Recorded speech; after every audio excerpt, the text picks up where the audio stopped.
So then the question is there still suffering in our Christian lives? And the answer is obviously yes, but we do not manufacture this suffering and then call it spiritual. There is suffering that comes from just being free. Many times just standing in the truth of the gospel of grace will bring persecution. Jesus even said that if they hated him, then they will hate you also. There is suffering just from having to stand outside of the camp and bear reproach, stepping outside of the religious systems of merit and not participating in sometimes many of the institutional churches. And there will be suffering that comes from refusing to be manipulated by fear and fear teachings. And yet there is also a work of the Spirit applying the finished cross to our lives inwardly.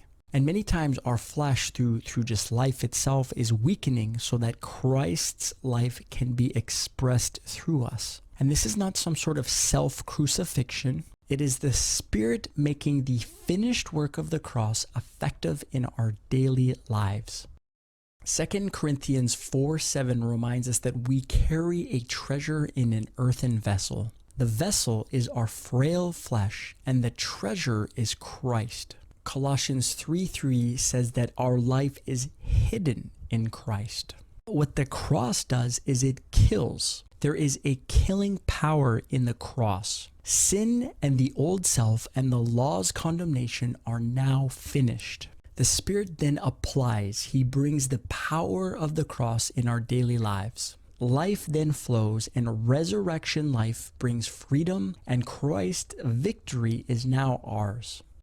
So then what does it mean to take up your cross for those who are living post-resurrection, where the Spirit now dwells within believers and we are dead to sin and yet alive unto Christ? Romans 5:11 reminds us that we are now agreeing with what God has already done. It means that we are resting in what Christ has finished. It means that we are refusing to resurrect demands that he has already buried. And Colossians 3:3 reminds us that we are living from death and not toward it.